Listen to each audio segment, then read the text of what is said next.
Katanungan galing kay Idol James Mendoza. Boss, anong magandang patuka para sa lugon na manok? Maraming salamat sa katanungan mo, Idol James Mendoza. Napakapogi mo talaga.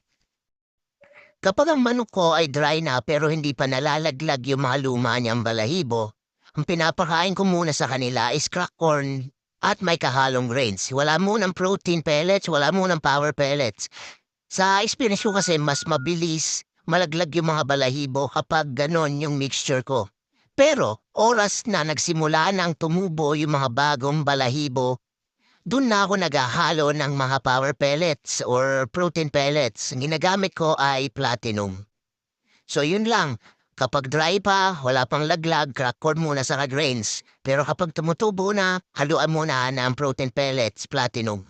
Thank you sa katanungan mo ulit, Idol James. Maraming salamat. Sana nakatulong to sa'yo. Good luck.